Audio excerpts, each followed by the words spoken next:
Welcome to Secrets from the Scene, a show for local musicians who want to improve their music, grow their audience, and learn about Minnesota's music scene. If you're interested in talking about all things music related and meeting interesting people from our local community, you're in the right place.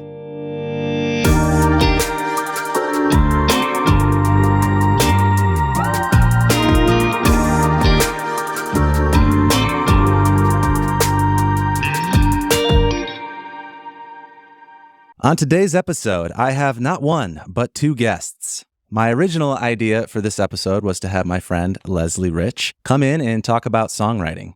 I've always admired Leslie's songwriting abilities, and I've been fortunate to work with him on several recording projects over the years. Leslie grew up in Northern Ireland and was influenced by indie rock, acoustic songwriters, and of course, Celtic music. Leslie has been the frontman and songwriter for many projects, including Emily Ryder, A Little of the Ready, Hounds of Finn, and his most recently active projects, Leslie Rich and the Rocket Soul Choir, and his solo project under his own name. Since I wouldn't classify myself as much of a songwriter, really more of a collaborator at my best, I thought it would be nice to let Leslie bring a friend who could offer more qualified insights, feedback, and stories to this conversation. Which brings me to my second guest, Annie Enneking. Annie is the frontwoman for her rock band, Annie and the Bang Bang. The band's sound ranges from dreamy folk pop to psychedelic rock to what could be called retro grunge. Taken from her band's Spotify bio, quote, Annie believes songwriting is an act of spiritual archaeology and so sifts through words to find bones of song, telling stories about being a person in a world full of complicated people, end quote. I love that and am very much anticipating our conversation today. So let's get into it. Please welcome Leslie and Annie.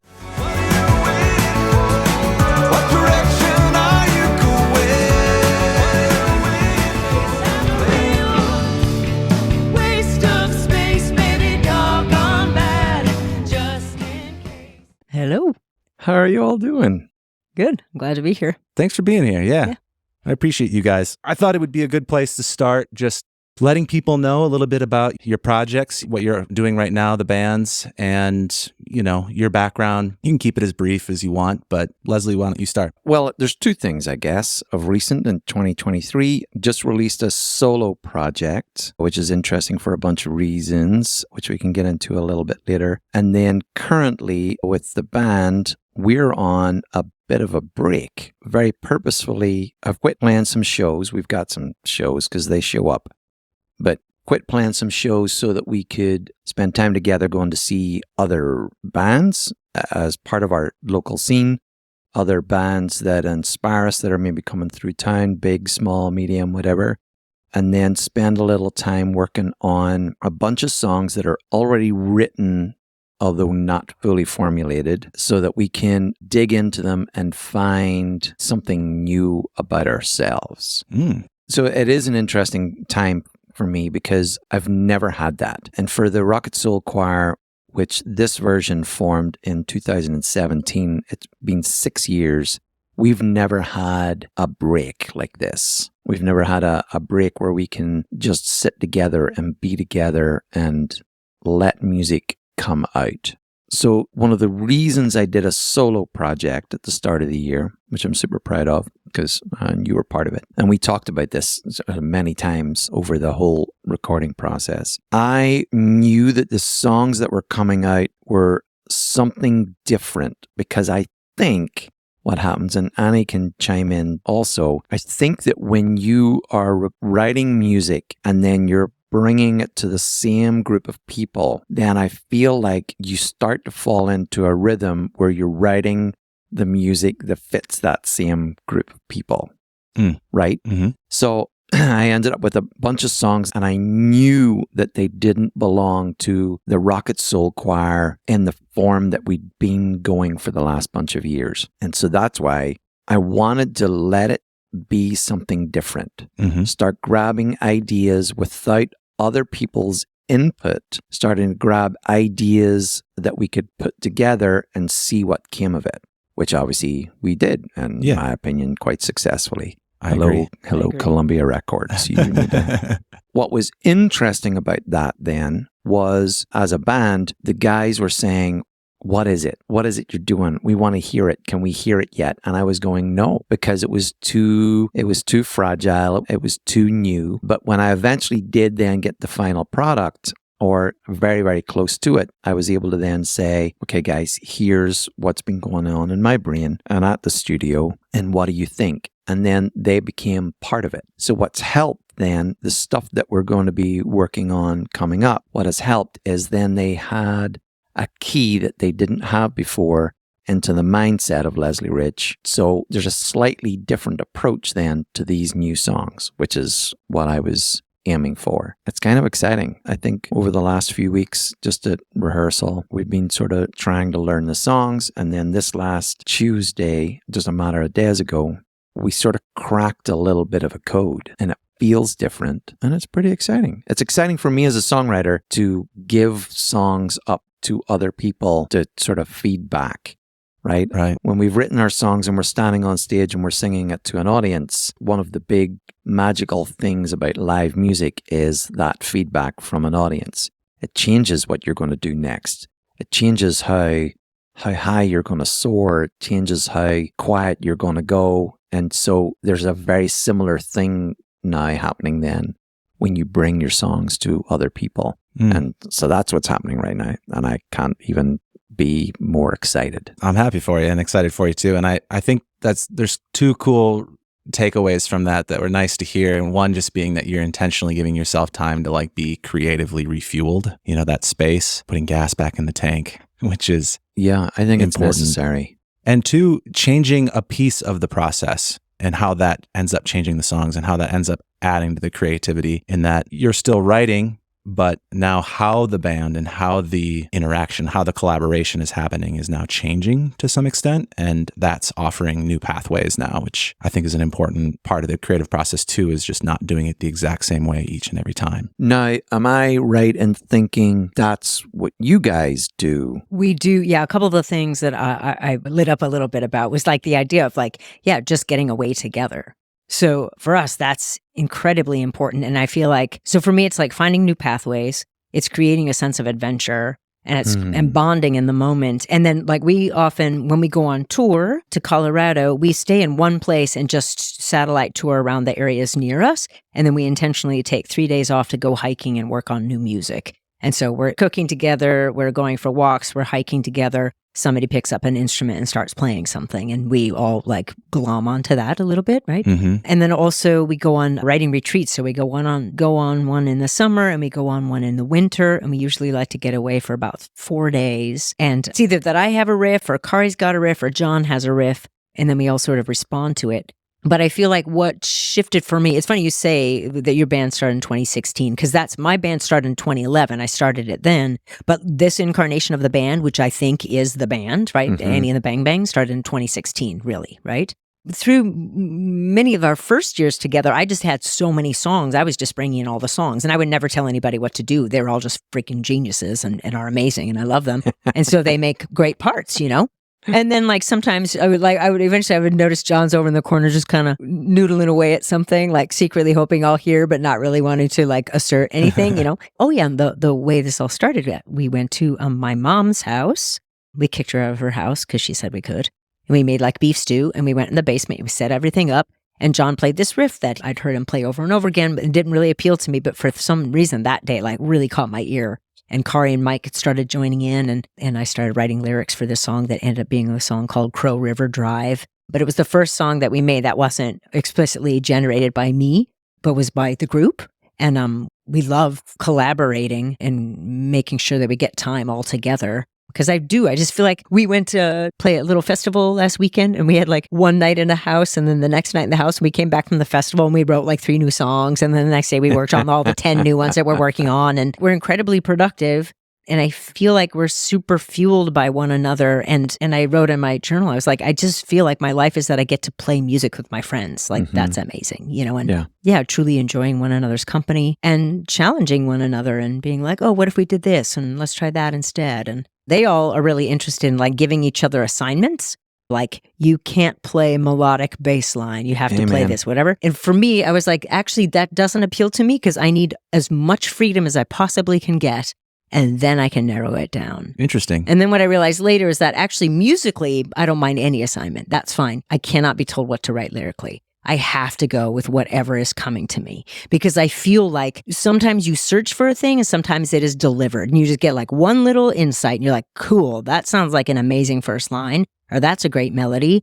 I'm just going to stick with this and I'm going to trust in this process. And it might take a year before it's finished, or it might be like a little line that's filed away for 10 years. Like I have some songs where it's like, oh, there's the home for that, you know? Yeah. I have to say that the lyrical part of it, whoever that happens to be in the band, and obviously it's me, and obviously it's you, yeah. that can't be the part where you push yourself out of your comfort zones. Doing the arrangements, you kind of need to get out of the little patterns that you always fall into.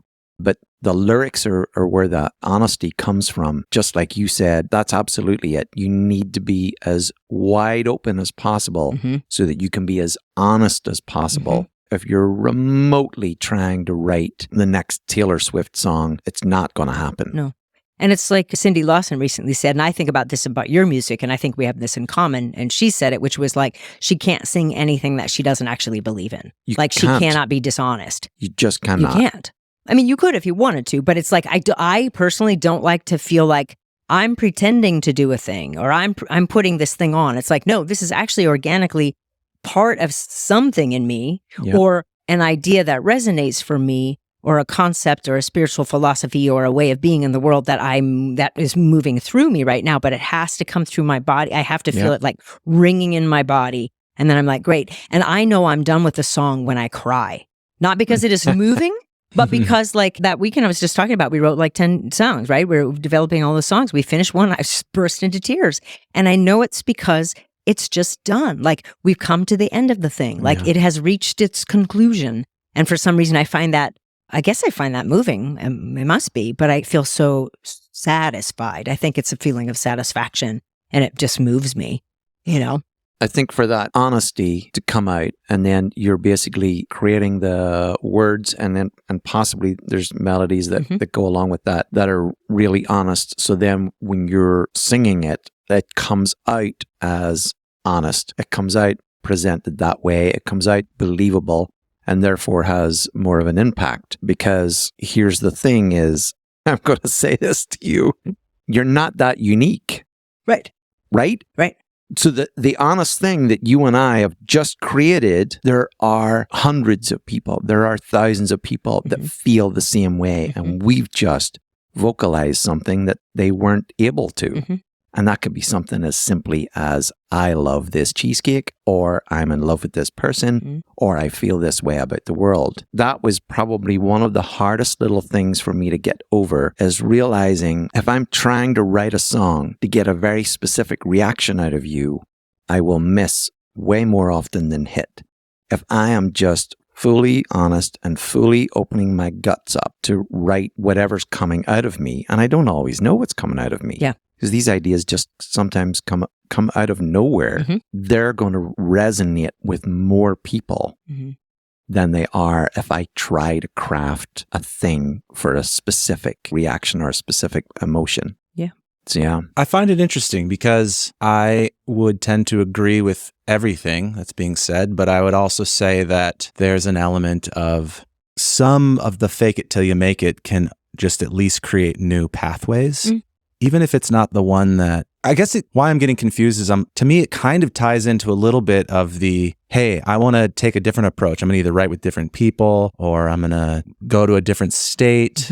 And these new experiences are ways of then changing the inputs that are coming out of you freely, right? You can change external things. I 100% agree with that. I mean, that's part, that is definitely one of the things we're talking about here. And so along those lines, though, the forcing it to be like, well, let me just try to write a song like this thing, knowing fully well that it might be a little bit disingenuous, can at least then start exercising muscles that might become a part of how you write in the future. Yeah, I don't deny that. When Annie's talking about writing retreats, you're talking about just the four of you. Are you talking about a writing camp? What is it you're talking about? No, it's just the four of us or myself. So I'll go off by myself or we'll all four go together. Do you want to finish that thought? So I do agree. Let me backtrack just a little bit. One of the things I used to have a hard time with, and I think I formulated this opinion after hearing Amy and Emily from the Indigo Girls talk about it, was Nashville's approach. And Nashville is 9 to 5, a job is essentially what it is, right? Song Row, and I'm sure the Brill Building was something very, very, very similar. Basically, you show up, you clock in, you write songs, and you clock out. And I always thought, oh, who could ever do that? That just sounds completely wrong. And evidently, the Indigo Girls didn't like that approach either. And I think it was a podcast or something like that with Sean Colvin was the interviewee. And I always thought, yeah, that would be awful and that would be terrible. But what I've discovered from going away to record, so if you're kind of doing a residency to record, a lot of the ideas come at the right moment. And so now I have this different approach, and I'm using Nashville as an example, but it could happen anywhere, where their ideas show up between 9 to 5. That's just the way their brain, they've trained their brain to work that way. Oh, I've got all of these great ideas, but I can pull them up again at 9 o'clock when I've just clocked in, and we can still have great songs. So in the same fashion, I think, you could force yourself to write a song either in a particular genre or for a particular purpose. And it does, like you say, exercise certain muscles. And even yield like a really great line or two that you're like, oh yeah, this feels super organic to me and I will continue to use this, Because to me, game structures and exercises are another way that I find things. So if I were going to be like, well, today I'm going to try to write a song like this, like that would be a game to me. And there might be something inside of that that is successful. A quick story for me about that idea was that, well, the other thing I find super useful is that John or Kari will come up with riffs too. And like, for whatever reason, however they think and how they play, like it hooks up into some like very fundamental like aspects of my musical DNA in ways that I could never reproduce. Like John's a super riff-based guitarist and I am not a riff-based person. And I'm fine with that. Like I learned a long time ago that open chords and just playing with one finger position is fine if I want to sing sing the way I want to sing. But like what they hear and play sparks a whole different side of my imagination. And one of the songs we have on this album, our double album Radio Baby, is called Let Me Down. And I overheard Kari as we were loading an amplifier out of the basement. She said, oh, first you let me down, then you make me wait. And I was like, that's a really interesting line. And I kept that line with me and I kept thinking about it. And I was like, oh, and this was the first time this happened because I never go, oh, I'm going to write a song about this. I had that line. I was like, what if I write a song? Or actually, I got a few more lines in. And I was like, oh, I think I'm writing a song about using musical instruments and the way they behave as a metaphor for a relationship. And I was like, that's super awesome. I never would have thought of that. And now that I know that's the direction I'm heading in, I'll continue heading there, right? But I couldn't have set out to be like, I'm going to do this. Like, that's not how I write. I just have to, sometimes I'll say to myself, the song is in the song. Because I'll be writing something and I don't know what the hell it is. And I'll be like, it's okay. The song is in the song. The song is in the song. And it'll come. You'll understand what it is. And then you can go into what that thing is you've discovered. But I love all those groups that have like a word that's a writing prompt or things like that. And I'm like, I can't do that. That isn't how I do it. But I'd be willing to try. However it is produced, when I sing a song, I just want to eventually feel like I can mean with every fiber of my being what I'm singing. You know what I mean? Because that's all we have. Like, I just have myself and I have my connection with the band. That's the only thing we're guaranteed, ever. And so if I can keep feeling connected to what we're making together and we get to be in a room with folks who want to connect with it and we want to connect with them, that's beautiful.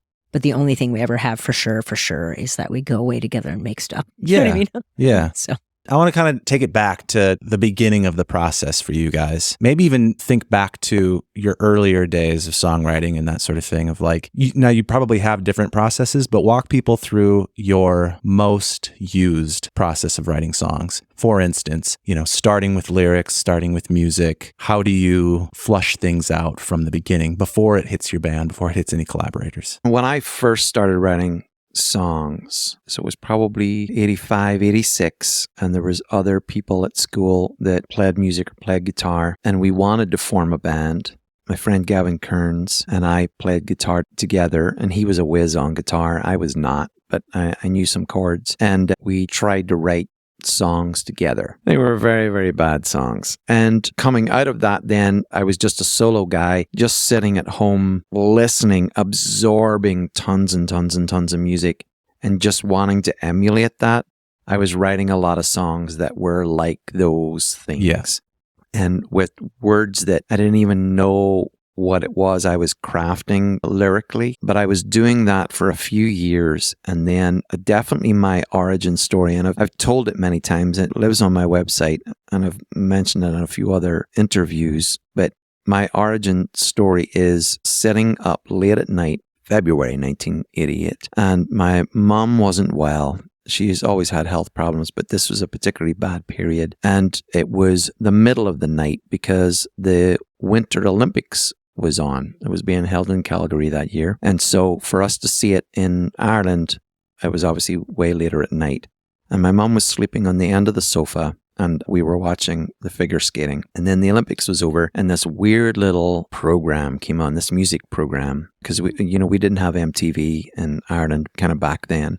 So a lot of the cool music was all very late at night. And this show came on, and the very first band that came on was a band called the Throwing Muses. And the song was Mania. That was the first thing that I saw. It was from a live concert, and I forget where the concert was, but it was chaotic and it was visceral and it made sense to me. Marshmallow Brain, I need an umbrella if I want to stand in the rain, was the line that still lives with me from that song and from Kristen Hirsch, the writer of it. And it doesn't mean anything, but for some reason it really sparked me. What it sparked in me was, I don't need to write songs like anybody else. This woman is standing on stage, letting stuff pour out of her. I mean, what does that line even mean? But that line is when I started then to just let music come out of me. And so I started to write songs way more, and they were about things most of them I still don't even know what they're about, because they just haven't sort of settled in me, kind of whatever that truth is. But the fact was, I was just writing and writing and writing and writing. What happens for me now that I know, at that age, I was 19 or something, now that I know that I just need to let it naturally come out of me, I don't sit down to write songs. I sit down after a day at work or a day of doing anything else on the sofa, and I pick up the guitar and I'm just noodling around with something. And some days it sparks stuff, and some days it doesn't. Some days it sparks 20 songs. Some days it doesn't. My wife will get annoyed at me because the news will be on or the TV will be on, and I'm watching it, and I'm playing guitar, and I'm writing a song, and the TV's on, and the cats are yelling, and there's all this chaos. But for some reason, it's helping just my brain just sort of settle. And I actually have talked to a lot of songwriters, and I think they will all say the same thing. There's plenty of ways to write music, but some of the best and some of the most favorite songs have come because you've been noodling something in front of the TV, and then a couple of lines of lyrics come, and about 20 minutes later, you've got a song that is pretty well fleshed out. So that's probably my best. It's like daydreaming on the guitar kind of thing. Because you're just opening yourself up to something, right? So that's my process, because I know that that's when I'm at my most relaxed and my most open to invention. I love that. I have a follow-up question to that, but before we get to that, I want to hear, Annie, your sort of most typical songwriting process. I would say walking. I'm just going to say that. Okay. Like, I have a morning ritual, which is that I read and then I write and I go for a walk.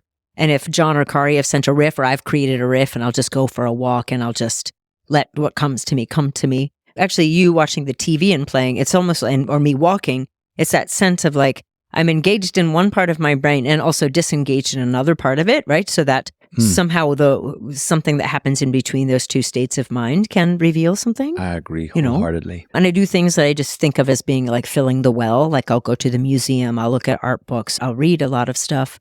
And I agree on that. If I have the guitar and I'm just messing around, like happy accidents occur, right? But I would say also one of the things I've really taken to heart over my years is people who write about writing.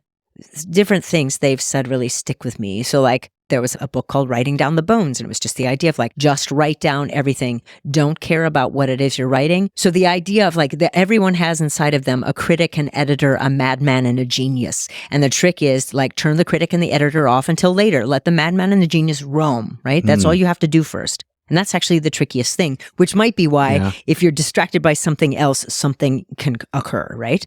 And I often just have to tell myself, like, calm down. The critic and the editor, you can come in later.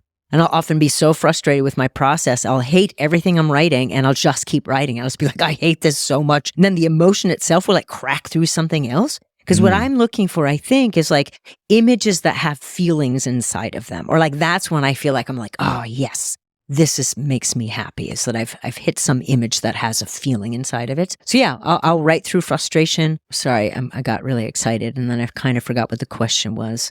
But the most typical writing process. Yes. Oh, yes. No, and then I was talking about people that not advice, but the way they approach things, right? So writing freehand and without censoring myself. And there's also a woman named Linda Berry, who is a cartoonist and a beautiful author. And she has all these little writing exercises, like every day you draw a line down the middle and write 1 through 10 and 1 through 10 on the other side. On the top, you say did and see. And on the side of did, you have 2 minutes to write down everything you did that day. And you include everything, like I made coffee, I sat on the sofa, I looked at the dog, the sun was coming through, and then everything you saw. So you start to train your brain to pay attention, especially to everything you see, and then of the things you did, to just be really concise about what that is, right? Often more words is not as helpful as just like the amount of words you need, right?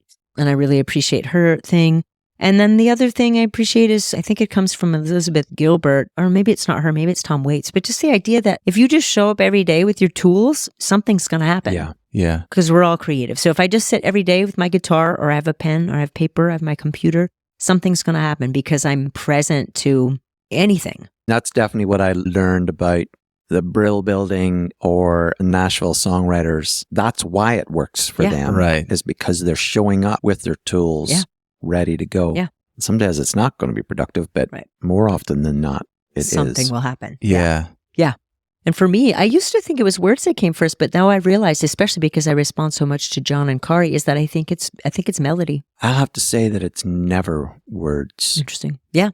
It's never words for me. So in the band Emily Ryder, I co-wrote probably about a quarter of the songs with my friend James Elliott, who was a fabulous songwriter. He would have notebooks filled with words and couplets and things. And when I would try to do that, I never used them.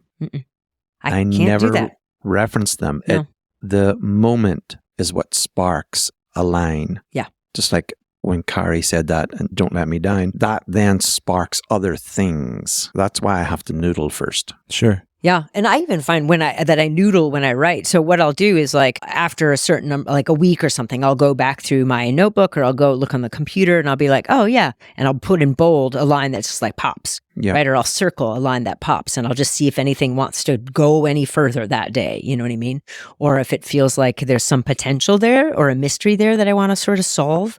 Which actually sometimes that's what the writing process is for me, is just I'm like, what does this mean? What does this mean? Sure. And then I just want to go out and meditate on that. So I'll have that line, and I'll have like a riff from John, and I'll just walk, and these things will appear. That's kind of getting to my next question, which is, I think both of you guys have talked about this concept of noodling essentially, and just showing up, putting in the time, and allowing yourself to like pour out ideas, whether they're good or bad, but just doing it consistently. But then we've got all these ideas, right? All these maybe half-finished songs, editing, right? The next big thing of like, okay, well, it's one thing to invent an idea, a random riff or a one line. It's a whole other thing to have a finished song. We've all been there. What is your process for self-editing? Obviously, when you can take it to a band, that's pretty nice, because in a lot of ways, they take some of that heavy lifting off of like, where is this going to go? They can start pushing it in a direction. But, for solo projects, for things that you have completed on your own, what does self-editing look like? I love that process so much.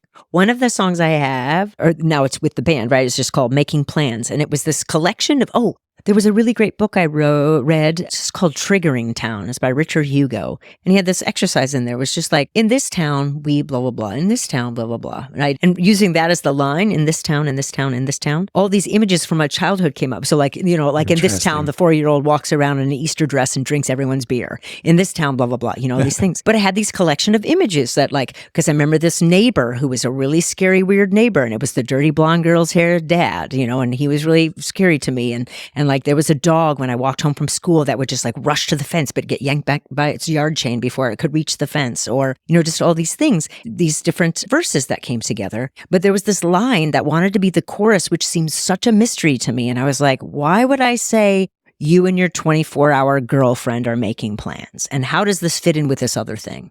So I'm going to answer your question in two ways. One was, at some point, I trust that the collection of images, not all of my songs are like straight narratives. Sometimes they're like, if you collect these teeny stories inside the song together, they'll mean a thing, right? And in this one, I had 8 verses and I was like, what are the 4 that are really essential to telling this story? Once I put those together and then I just kept putting you and your 24-hour girlfriend are making plans in between them, I was like, oh, something gets revealed, which is it's suddenly about somebody who's going to do something bad because of all these weird things that happened in their life or something like that.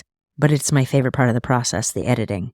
Like, what am I trying to say? What is the mystery at the heart of it? Do I have to solve the mystery or can I let the mystery be there?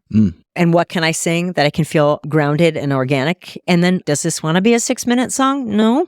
Does it want to be a 3-minute song? Yeah. Okay. How do you make that happen? For me, it's like distilling down so that the only things in the song are the things that help reveal what it means. Sure. Okay. That's what I like. Yeah. Yeah. The great joys of my life is that Mrs. Rich really, really connects with lyrics. Nice. So I can go and watch a band and totally get lost in the groove. And if I've never listened to anything the singer's singing, I could still have a great time. And I could still call it a really, really great show. But Jennifer needs to understand what it is that the person's singing about. Yeah. Because that's actually where she finds cleverness in some of the lyrics, as well as how they're presented, whether they're screamed at you, sung at you. Mm-hmm. But she's not so much into that sort of groove of whatever the music's doing if she can't hear the lyrics at all. I always tell her she's interrogating me. So there'll be a new song, and of course she hears it because I'll be just playing it in the house, and she'll say, what's that about? And I have to figure it out. And sometimes I don't always know. Yeah. Sometimes I don't always know, but I've got to try and sort of share some of the lines. So she helps me edit a little bit, right? It needs to be clear to her. The other side of that is, and I always use this song as a great example if I'm talking to someone about what songs mean. In Emily Ryder, we had a song called Part of What Made Me that actually the Rocket Soul Choir re-recorded for our album Butcher Boy from a couple of years ago. And Part of What Made Me was a song that my friend James Elliott wrote that was about his grandfather. Now, I can't remember at the moment whether his grandfather had passed away or was just terribly sick. But the song was about his grandfather. And of course, you know, James was part of him, right? So you're part of what made me. And we were on our way, Emily Ryder was on our way to rehearsal one day. We were all in the car together, driving along, and Paul, the bass player in the band, said something along the lines of, I love that song. It's the greatest breakup song. Yeah. And James was kind of like, what? But wait, that's about my grandfather. That stuck with me because it can be about James's grandfather. Who else is really going to relate to that? They might relate to another relationship that maybe surrounds illness or death, but someone else saw it in a completely different light. Mm-hmm. Maybe because Paul wasn't taking the song as a whole and wasn't listening to all the lyrics, but it doesn't matter because it was important that that's what the song was about to him. So I don't always have to analyze every single word that I write or edit it to make it mean a certain thing, because sometimes, as long as for the most of it, I can believe it, then an audience member or a listener can make what they want of it. And I'm okay with that too. So Jennifer obviously has learned that part of it, so that when her and I are talking about creativity or talking about this particular song, she just needs to understand most of it. She doesn't need to understand it all, because she's good with going, okay, well, that makes me feel a certain way, and I understand that. It doesn't have to be fully formed. Every word doesn't have to matter in that sense to tell a story. It just has to matter to me. And like you're saying, Annie, it has to matter to you. So then the song as a whole, right now, as I spoke about earlier, I'm not editing the songs because I want to bring them to the band so that we can figure out where they're going together, and then we'll edit them. Time-wise, I'm a cutter. I would much rather figure out a way that it's impactful at 2.5 minutes or 3 minutes than to let it ride. Yeah. But I wasn't always that way. A lot of times I used to let it just ride and be a 6-minute song. There's no reason it can't be a 6-minute song if it's all important and it all means something. So the words I edit, based on making sure that someone understands at least most of it. And then time-wise, once the song's sort of forming and the arrangement's coming together, do I edit that to fit a specific time? And actually, now that I've just said that out loud, that brings me back to a song you and I were working on for the solo record, a song called Headlights. Yes. And there was what I thought was a chorus in there. And so the verse would come, and then the chorus was, what are you waiting for? And basically, your wheels are spinning. And we sang that after each of the verses, there were only 2 verses. And then there was like a sort of a little middle 8. There was a halftime thing. And then we sang the chorus again. But you and I were struggling to make the song build correctly. Yeah. And as a cutter, I was instantly saying, let's just get rid of it. Screw it. Let's lose the whole chorus. And instead, what we ended up having was a verse that ended into a little melodic riff. And then the next verse that went into a melodic riff that went into what originally had been the middle 8. And then suddenly the chorus at the very end made sense. Yeah. Yeah. So that's another way to edit is this is not flowing right for me. So let's chop bits out or write a whole new piece. I've never had to write a whole new middle 8, but I've read plenty of stories about people that have had to try and construct something. Oh, the song 1, U2's song 1 came out of, they were trying to write a middle 8 and started to play different chords. And because Bono, I know that his writing process is he'll just make up sounds and words and put them all together and write the lyrics later. Yeah. And so the song 1 came out of trying to write a middle 8 for an entirely different song. Sure. I love that. Were you going to say something? I was going to say, for me, sometimes the editing process too is allowing myself to not stick with regular song structure. So it's like, does this need verse, verse, chorus, verse, bridge, verse, blah, know, or can it just be like verses forever and then the chorus? You know what I mean? And one of the things that I love in our band is that often, because like people have pieces of ideas, right? So there's a song we have called Wind Phone. And John's chord structure in his brain, he was starting the chorus sooner than I was hearing the chorus sung. So there's this awesome tension of like it's revving up into this, like the guitar revs up into a thing and then the voice comes later, but it's like the architecture of that song is really fascinating to all of us. And also the time structure is slightly different. So it also, when we all get together, we're like, wait, is that a 5 and followed by a 4 and then a 5 again? What is this? What is this? You know? So sometimes actually it takes us, depending on who's written the song, who has the main riff, right? To be like, where is the 1? Please help me find the 1, you know? And what I love is like, sometimes I'm like, I don't really care where the 1 is. I'm just going to sing when I feel like singing. And then all these, it's like the reverse of watching a sandcastle crumble because it gets built up. You know what I mean? I don't know how to describe it, but I guess, it's just happy accidents in a way. It's just like you think one thing, but I think it's something else. Yeah. But it's awesome that we think it's something different. Yeah. Because that creates a whole other, you're like, oh, wow, I wouldn't have thought to do that. Yeah. So. Along the lines of self-editing, what percentage, if you had to put a number to it, of songs that you write actually make it? Ooh. 98. And by make it, let's just say like get performed live or get recorded. 98%. Goodness. I still have some songs that are like, I have riffs and words for it, but it feels too slow. It doesn't quite feel bandy, but I'm waiting for John to come up with some kind of riff where I'm like, now that has another hum. You know what I mean? Okay. I will let go of riffs that I have if the words will work with something he or Kari have created. But I would say, I feel like I have very few orphan songs. I just know they're on the back burner. I just know I'm waiting for them to come to find a home. I have kids that are lost out to sea. They are long gone. A close to home example is that being isolated during that sort of the early part and the worst of COVID, I was writing a bunch of songs, and I don't know, I maybe had 20 songs over a period of about a year. And I kept sending demos every once in a while out to the guys so they could kind of hear what was going on and sometimes come up with parts so that when we would eventually get together, we'd have something to work on. During that time, I was regularly I actually had literally was a closet, a little writing closet, and I would go in there and play some songs. And I was playing over and over and over again the same, 19, 20 songs. And by the time the band got together again, because we had an album that had been recorded that didn't get released because of COVID.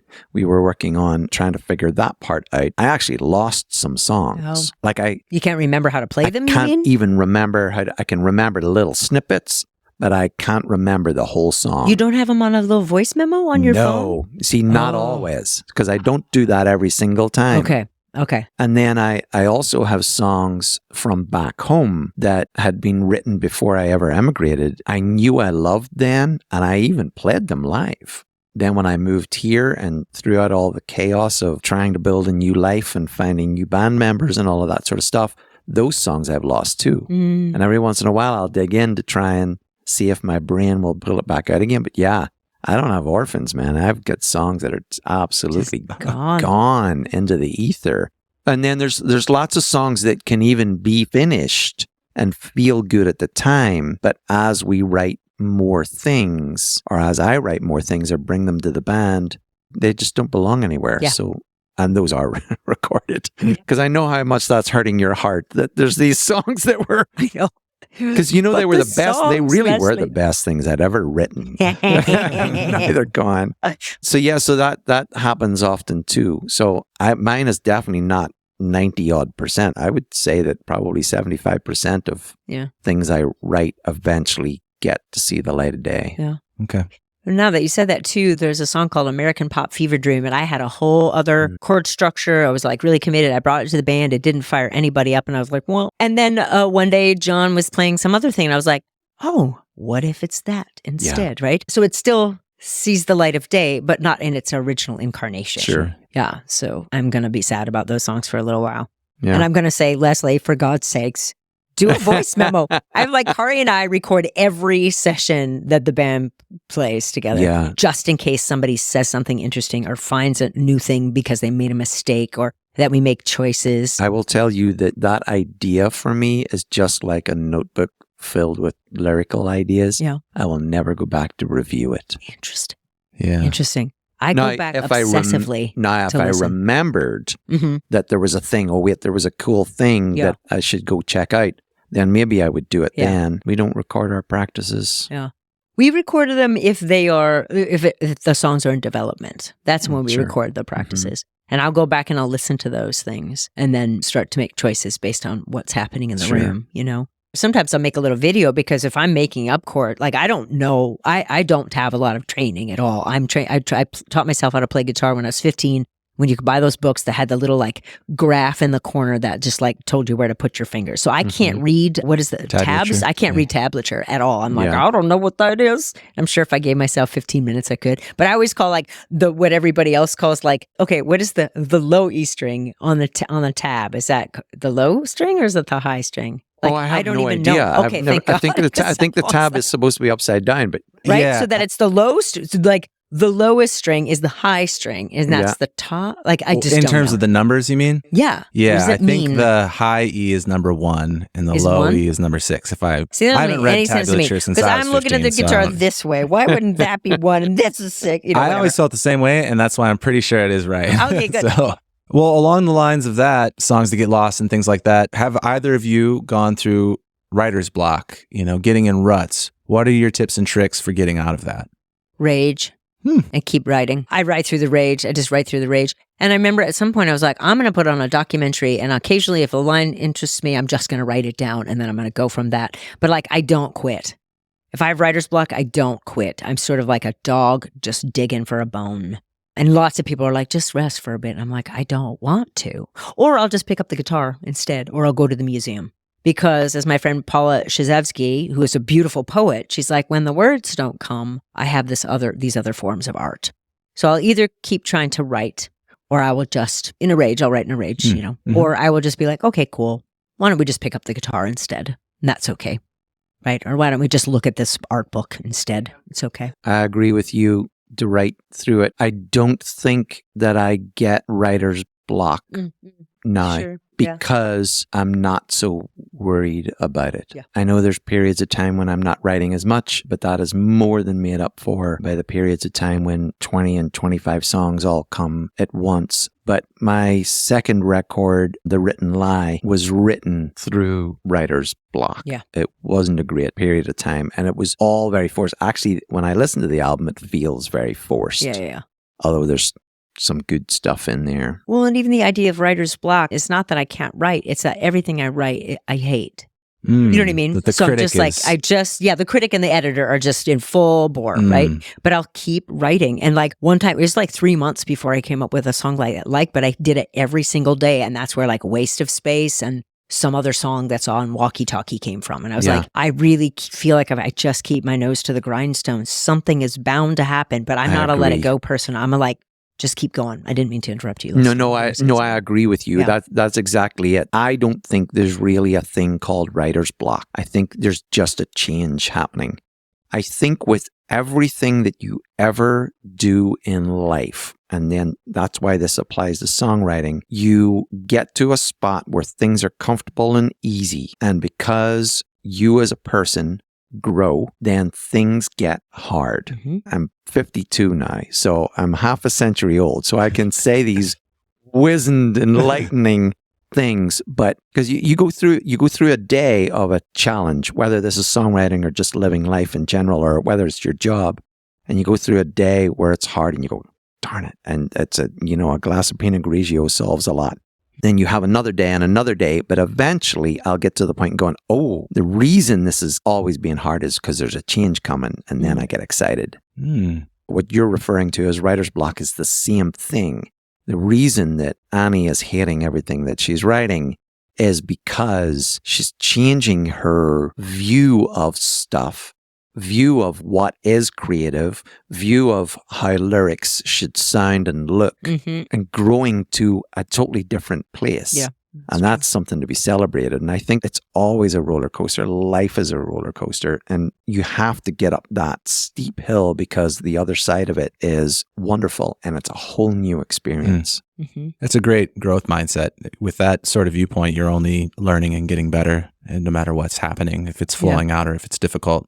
Which makes me wonder, what about new methods? Leslie, you've mentioned interviews that sort of inspired new ideas, stories from other artists. Annie, you've mentioned books that you've pursued. So it sounds like both of you are still constantly looking for different approaches, different ways to write songs. Is that a part of your practice? Do you actively seek to find out, like, hey, here's another way that I heard songs were written, I'm going to try that? Or does it just happen in life and then you pursue it because it's interesting? I think less about writing songs and just more about writing. Like I teach a writing class too, and we have writing prompts and things like that. I couldn't teach anybody how to write a song to save my life at all, but I get to talk about writing in general, which I love. And so for me, new approaches would be like, I did love reading the Jeff Tweedy book, or understanding that Jeff Tweedy just makes he just does vowel things. And then he's like, oh, it sounds like this, right? So what I try to do all the time is I'm just trying to trick my brain a little bit to thinking differently, which is why I like to go to new places, and which is why things come in new places, because my brain is like trying to make sense of the world. And when I find that my brain has to try to make sense of the world, that's when like little interesting things can slip in. And I know there's some brain science about that idea of like literally being lost is super helpful and helps you create new things, because you're putting the world together in a way you never had to do. Along those lines, I think also sometimes having restrictions can do the same thing. Like, well, if I have to make a song with only these 2 instruments or this one idea, I know in the production world,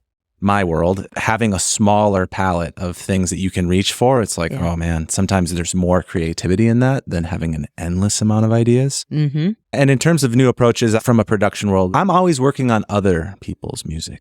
I rarely work on my own. And that mindset's a little bit different. So I'm often thinking about process and method almost from an academic standpoint of what if I do it this way? And it does lead to different types of growth in ways that I wouldn't have expected. I think it's less about consciously, and Annie's talked about this, but it's not about making myself try new ways of writing. I think what it is because we're creatives already, that we should just make sure to never stop absorbing other creative things. Because that in itself will just always generate new ideas and new paths. For me, because you were talking about Jeff Tweedy's book, Just One Song, I didn't finish it. I had to put it down. It didn't really resonate with me, but I can watch a documentary about U2 recording Achtung Baby, or I could watch Tom Petty talking about their writing or a particular song and how it came about, and that will inspire me to do something new. It sparks its own ideas. I think constant input is the way to never really sort of dry up. Yeah, I agree. And so someone will paint a picture, or someone will write a song, or someone will write something in a book that then sparks a different way of thinking in me. And so therefore then the songs are a different way. For me, it's always just about paying attention. And so I don't have to go like, the sky is azure and it's blah, blah, blah. It's like literally the sky is blue. It doesn't need to be poetic. It doesn't, every because time. I remember when I was 4, like that's the writing I like the best, when I'm just like, I hit the ball, it hit the girl in the head, she fell over and cried. Like, that's all. What other information do I need? I think what you're saying is valid. Talking about the simplicity it's sparking with me is, I've got a friend called Susan Enan. She is a real crafter. She would spend a long time crafting songs, but she has an album out called Plain Song. And on it is a song called Moonlight. And for some reason, that song just grabs me. The word moonlight is just sung after it. And there's a line and the word moonlight, and a line and the word moonlight. And it's repetitive. There's no chorus. There's no real verses to it. I always loved that. That's another one actually that sparks a pathway for me. Sometimes when that song comes back up in my memory or on my playlist listening to music, I'll go, yeah, it's such a simple song form. And I wish I could write something like that. And then I'll push myself to try and do something to keep it simplistic. Yeah. And actually, now I'm probably going to get this wrong, but I do like to think about brain chemistry a little bit, or like how the brain works, right? So the notion of simplicity, or even when I was working on the song Let Me Down, I kept thinking about like the limbic system. Like if you think about all those like punk rock songs that sort of like actually meant something, or like smart asses who have really like Iggy Pop, I want to be your dog, like those kind of things. Like those are simple declarative sentences, and I think they go straight to like the lizard brain or your limbic system. It's like all id. So like the idness of it was really compelling to me, and that was when I was like, oh, I want to write a song just from the id, right? And that was the first assignment I gave myself, versus the like expansive poetic paint a picture thing. I just want to be like, it is that simplicity, and I think it is literally that, just tapping into like your child brain, or just some part of the brain that doesn't have to complicate things, and that responds with like glee or just some strong emotion to just being told in the simplest terms possible what this feeling is. You know? Exactly. And I love that. I love it so much. I believe that your brain is sparked by what you put into it. Yeah. And I think if you are a creative struggling, then that's the best way to spark the new thing, or to spark rewriting if you're feeling like you're blocked in some way. It's to put new stuff in, because I can put my finger on each time I've had a thing that feels like my brain is just lit up. I've read a thing, I've heard a thing, I've seen a thing that has just lit my brain up. Jennifer obviously pushes me out of just living into the music or into a groove and getting some words that mean something out there into the world. But the very first thing to ever spark me really in music was the riff to Paranoid by Black Sabbath. So just like you're saying, Iggy Pop, I want to be your dog, and it lights something up in a person or in you, that riff lit something up in me. So I'm always on the hunt for whatever my version of the Paranoid riff is. Yeah. So there's nothing wrong in just getting that riff and living in it. Actually, Tom Petty, the song The Waiting, quite famously in the documentary of Running Down a Dream, he said he just had that little riff, that little chord structure of the song The Waiting. And he had that, and he had no words, he had nothing. And he just lived with that for about 2 weeks. And then there was a line, and he got something else. And then he lived with that for 2 weeks, and eventually it became a song. So, if you're struggling with words, go find the music. Mm-hmm. Go find the music. And Switching instruments, switching tunings. Switching instruments is a big one for me. And actually, I am in the middle of the songs that we have set aside for this next record. I'm in the middle of teaching myself those songs on bouzouki, specifically to take me out of the guitar world that I typically live in. And open tunings is oh my gosh. Wow. If Huge. you're struggling to write music, try an open tuning. The new songs that we're currently working on, this solo record that I just released, came out of my guitar being out of tune. And I thought I'd tuned it. It was only one string and I thought I'd tuned it and it wasn't. I went to play a chord and it was weird. And so then I played something else to make it sound good.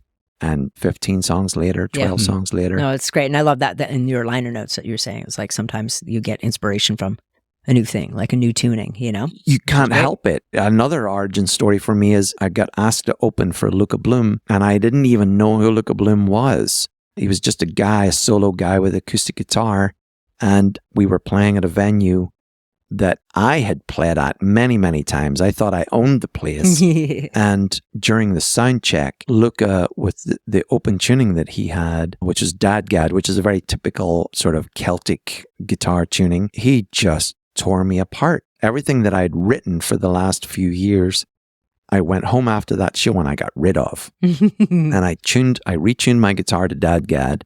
And I just started again. I didn't even try to learn the songs that I had written in this new tuning. I just let it come. I didn't know what the chords were. I didn't know what the notes were. I just went searching for the new thing. So a tuning will always do that. Tune your guitar. Don't even go and find a tuning that is official. Let's call it official. Open G or Dadgad or Open D. Just tune it to whatever it is. Just Joni Mitchell did that all the time. She was like, I'm on the rocks by the water. It should sound like this, you know, and it's like, what the hell is that, you know? And then, and then she had to sort of relearn her own stuff. But like, yeah, retune it. Well, and speaking of that, I have this song that I love so much and I can never replicate it because there's Dadgad, right? So I wanted to tune it to an open G, which I know is actually an official thing and I did it the wrong way and I just put my E string down to G. So it's just like, it's like the strings are so loose and I can't keep them. And it's the funkiest thing and I can't make it work, and I'm like, oh my God. Yeah, changing the tuning is huge. The other day we were rehearsing and one thing that I really challenged myself to do on the album that we just released, I was like, I want to play more guitar solos. And John's like, go for it. Because he played all these phenomenal riffs. And that's the thing, right? He plays riffs. Like, I don't play riffs. So I'm just like, his stuff lights me up because I'm like, I can't play that. And that sounds so meaty, right? And so I just went through this super frustrating process of like, I don't know how to go, I can't just do something. So I have to like really practice it. I have to sing it first. I have to think about it. If I hate what I'm doing, I'll be like, pretend my voice is a saxophone and then I can transfer it to the guitar, that kind of stuff. On this album, like all my guitar solos are like a Lego man walking through the room, you know what I mean? Or they're super simple and I don't mind being in process. Like, it's like, just be in process. Cause I always used to think you had to be able to go like, what? I'm not virtuosic. And I was finally like, do I have to be virtuosic? No. Just play what I can play. It should be stated, and seeing as we're recording this, I'll say it out loud so that I'm saying it directly to your face. I hate you, and I hate your double album. I think it was really rude of Annie and the Bang Bang to just suddenly come out with 2 albums worth of amazing songs. I went to the release show, and I was just at the back of the room going, they can't all be killer songs. They can't all. And then I bought the album. And then I'm listening through both albums and I'm going, it can't all be killer songs. Why? This is wrong. We should have been warned. As a being part of the music scene, we should have been warned. But I do remember, it's funny that you're talking about your guitar leads because I do remember being at the show and loving what you were playing. So you're sitting there thinking, this is simplistic, and I just thought they were perfect for what they were supposed to be. That's what I was finally settled on, was like in the same way that I like really simple, I like that notion of simplicity. It's like, what's going to serve the song? And then just what's going to serve the song? And what I really love is the idea that you can just be in process. Like, I don't have to be this other idea I have of what a guitar soloist should be. I could just be the guitar soloist I am because I'm still playing a solo. Yeah. You know what I mean? And I made something that I can appreciate. yeah, I'd be curious for both of you, right? It's like, what are the rules that you have set out for yourself that you're like, oh, I didn't know that was a rule I had set out for myself and it's preventing me from doing something. Yeah, Instead of sure. just like, I'm just going to do it. Like, do you all have those kind of things where you're like, no, I need to be this kind of way for it to count? Versus... I think guitars, and we're a 3-piece, so guitar solos, they're a struggle, because one of the things that the guys are always kind of talking to me about, and we make a joke of it, is because Pete's the drummer, Pete can count. Mm-hmm. I cannot. I can't count. Mm. So, and especially if I'm singing a lot of words or I'm playing one of my solos, I don't always know how long that's going to go as I'm feeling it out. But yeah, my solos tend to be very simplistic, and I struggle then sometimes if I'm not on form that night, that I don't even know that I'm going to play the right thing. Sometimes I launch into the solo and I'm not even sure it's going to come out good on the other end. Yeah. And there was a period of time right after releasing Butcher Boy, and there's a lot of solos on there, including one that Rich Mattson wrote that I had to learn how to play. Okay. That when I would finish the solo, I would look around and both Adam and Peter looking at me going, well done. You made it right to the end. You got all the notes. They weren't necessarily in the right order, but you got all of the notes. But solos can be as simple as just repeating the melody line from the verse or the chorus. Or even the idea that I had is like, every time you hear somebody soloing, they're just making it up on the spot. And I was like, well, that's actually not necessarily true. And it doesn't have to be true. So I was like, I can just make a solo that is a part. Yeah. You know what I mean? So I think of my solos as just being a part rather than I'm venturing off. Yeah. I don't know. Do you have an answer to that question? Not specifically to soloing, as I have not done that in a very long time. But I would say in general, the process of just contributing any part to a song, whether it's a solo or arrangement, piece of production, generally I'm always set out with, because, you know, the song is typically written when it comes to me, and we have a discussion of what the production should look like. So there is a target in mind. It's not wide open. You know, it's usually like, this is what we're going for. Then I will attempt something and I will just give myself time to reflect on it. And then it comes back to just trying to be honest with myself with, does this work or does this not work? And a lot of that is just giving the part time and going back and listening to it. Now I'm working in the recorded format where I can capture an idea, leave it, come back in a few days, and then having semi-forgotten it, decide, did this hit me? Yeah. Did this feel right? Yeah. And sometimes maybe in the live format, it's like you're using the audience sometimes for that feedback. Like, did the audience believe this part? Okay, now I'm thinking that this does work. Sometimes for me, it's sending out draft number 1 to the artist. And all right, do they believe this? Did this serve the purpose? Well, and even the idea of calling it a draft. Yeah. You know what I mean? Like, I think it's so important to be like, this is a go at it, right? Which allows you incredible freedom, because even if you're aiming for a thing, you can be like, this is the thing I attempted. Did I achieve the thing I attempted, first of all? And then second of all, do I like the thing that I attempted and achieved? You know what I mean? Yeah. So, and I think back to the songwriting aspect of it too, you know, before production, before guitar solos, all that stuff, I think it's the same process too. And I am working with artists that are doing the writing as part of the process in the studio too. And if I'm helping with that, we very much use that sort of language. And I find it really important that this is draft 1. Now, draft 1 might be the final. We don't know. We don't know. But it's okay if we go to draft 7 or 8 or whatever. And one of the things that I really try to do in the studio is get songwriters to think about whatever version of the song they're on, that when it comes to the studio, it's version 1. Yeah. You know? Sure. Yeah. And being okay and open to revisions and things like that. Like, it is hard to know sometimes when you're done. You had mentioned earlier that you cry when you think it's done. But in the studio, in the recording process, I really try to convince people that, no, it's not necessarily done. Like, let's just stay open to it. I think also when it comes to creating, and this would also apply to the recording world too, when you kind of finally start to put these songs together to put them out into the world, one of the things that a lot of people forget about is that you need time to let things stew. You really do need to let things sort of live together for a little while. You know, in the studio, time is money. So we certainly can't be spending all of our time, you know, whiling away, but we also just shouldn't hurry. You know, most of the stuff that I've done with you, we've had a very specific time frame. that we've tried to, we're cramming is what we're kind of doing. I go back to some of the mixes that we've done on, Kidder Sons from 2017. I'd probably do it a little differently. Now, if I'd given myself 2 or 3 months to actually let those mixes settle, could we come back to it again? It would be great to add that into the sort of time frame of writing and then also the recording process to allow that time to let everything stew and settle. You might change your mind. You might find something better. It's good to have the parameters, I guess, too, but also just kind of letting things stew kind of helps. Perhaps even just kind of not knowing why is this, like some of the lines that you were talking about, the 24-hour girlfriend, giving it a little bit more time, you would have come to the same maybe conclusion or maybe a different conclusion to what you eventually did. Yeah.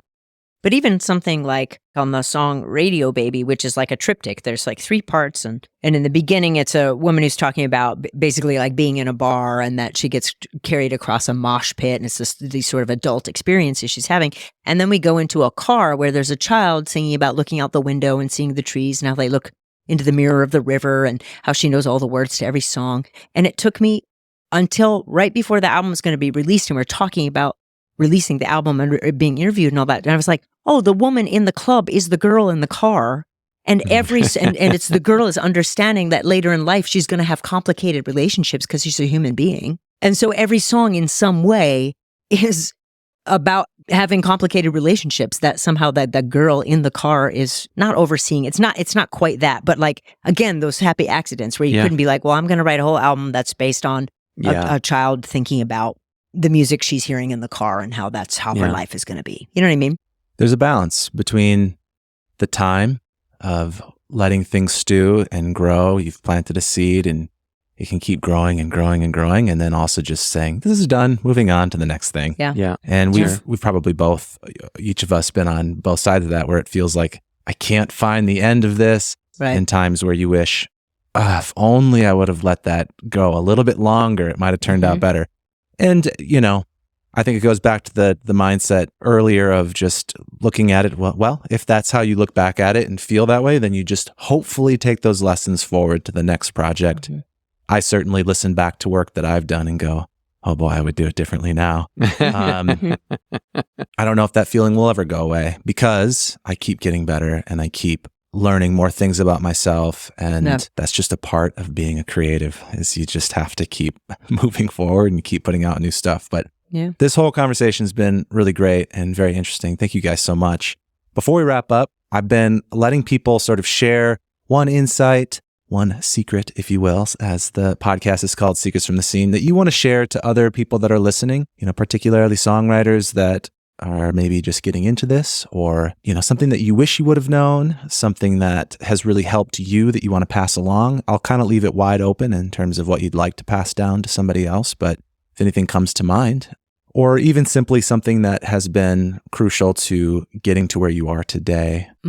For me, and we all have a different version of this in the band, but everybody at some point will say, I'm just going to be really bad right now. We give ourselves permission to be bad. Like give yourself permission to fail, write shitty stuff, and then you'll eventually get to the good things. Sometimes you just have to write the bad stuff, or you have to play the bad guitar riff, or you have to play the bad lead guitar, but just give yourself permission to be bad. I think that's super important. I love that. Yeah, I agree with that. You've got to make all of those mistakes so that you can, number one, find out what's good and then be able to write better. I think for me, it's just definitely have to be unfettered from what other people are doing or what other people are thinking. Because no matter what age you are or no matter what point you are at your songwriting journey, the very fact that you've thought or maybe can't even help writing music and writing something means that you've got a valid voice. Yeah. You may not have found it yet, but what you're about to do is valid and just let it come out whatever way it's going to come out. Don't try to compare it to what other people are doing or what other people are saying.